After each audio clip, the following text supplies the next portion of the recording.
In the name of the Father, and of the Son, and of the Holy Spirit. Amen. In this gospel reading, as I was looking over the text, I was struck by one word, and the Greek, this is literally rendered beautiful. Many translations say good, many say, most of them say good service, good work, good something. But the RSV translates this, a beautiful thing. Leave the woman alone, for she has done a beautiful thing. About 10 years ago, the magazine Vanity Fair published what was then the most successful cover shoot ever. Some of you may remember it. It got a lot of press. It got circulated widely. It was a photo of then one of the hottest actresses of the day. And I mean hot in terms of popular. I'm a man of the cloth. We don't notice such things. In it, Michelle Pfeiffer is leaning forward, kind of her face in her hands. And you see perfection. Her face was perfectly symmetrical. Her skin was without blemish. Her kind of almost peculiar, like almost feline features kind of came through. This was the epitome of beauty. Only a few years later, the truth came out. Over $7,000 were spent in touch-ups alone on the photograph. Beauty, it seems, was not even always skin deep. The Gospel of St. Matthew teaches us that there was another woman who was the bearer of true beauty. And what she displayed would be the epitome of Christian aesthetics. And yet hers wasn't a beauty of symmetry. It wasn't a comeliness of skin. It wasn't being well coiffed and presentable. Hers was the beauty of a remarkable act of faith. I'm going to note 3 different ways that this is a beautiful act. First, this was a beautiful thing because she came to Christ at great personal expense. The Gospel tells us that she came to the home of Simon the leper.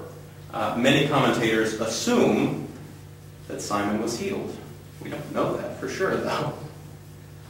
We don't know for sure what first century thoughts were about the transmission of disease. We know they were very paranoid of leprosy in general.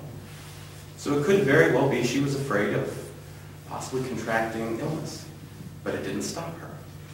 She came at great financial expense. We're told that she spent an exorbitant sum on this oil that she would use to anoint Christ. In some of the other Gospels, we hear pounds and pounds of expensive ointment.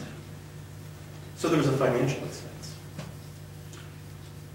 What's under the current of this text is a profound emotional expense. Church history tells us that Mary of Bethany was a harlot, that she lived her life as a prostitute, as a working girl, as it were.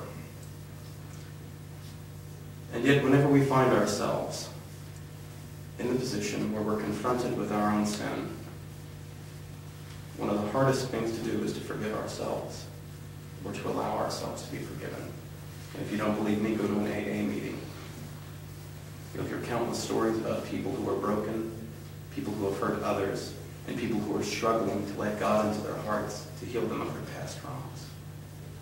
The second way in which this is beautiful is that God exalted the lowly. Sure, we've seen this act before. Jesus was baptized by John in the Jordan. Jesus knelt down and washed his disciples' feet. But here, a prostitute comes to Jesus, and Jesus allows her to be transformed,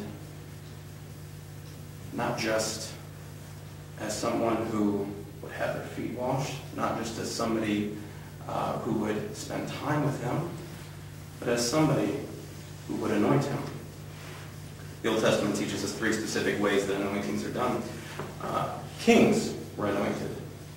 Remember when the prophet goes to Saul and anoints him, and he's commissioned as king, blessed, set apart, sanctified, you might say, for secular ministry to lead the people.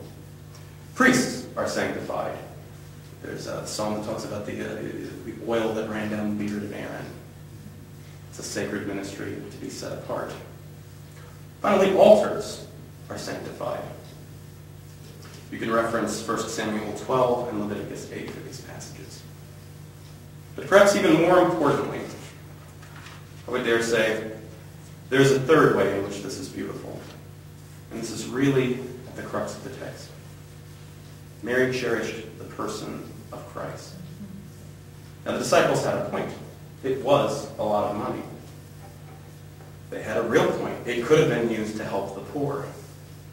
And yet Jesus condemns them. In the Gospel of John, John attributes this naysaying voice to Judas.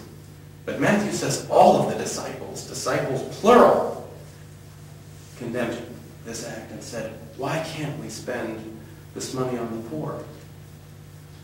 You can imagine this going over in a modern day church service, where I want to buy a Rolex for this person to show that this person's, of worth. And they say, well, you could build a small orphanage in a third world country for that price.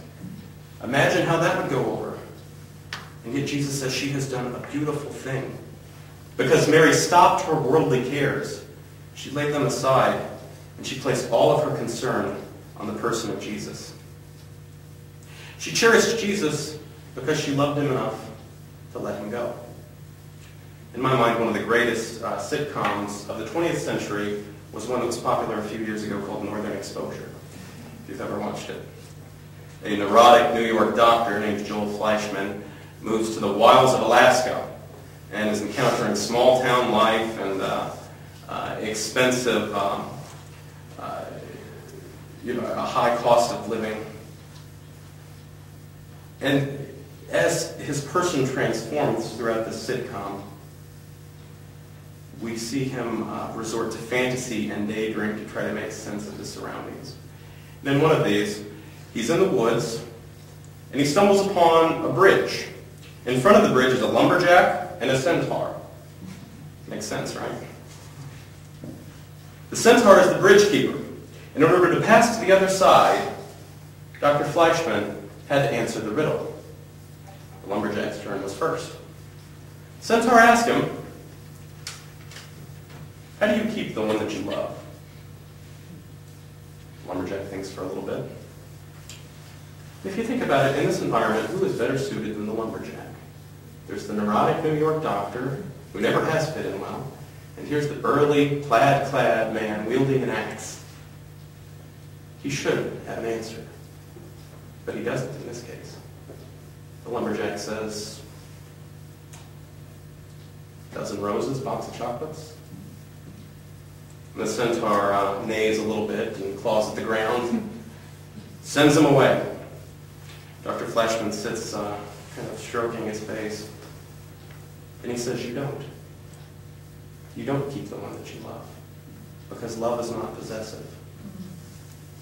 The person of Christ, in the office of the Messiah, was often overlooked as a person.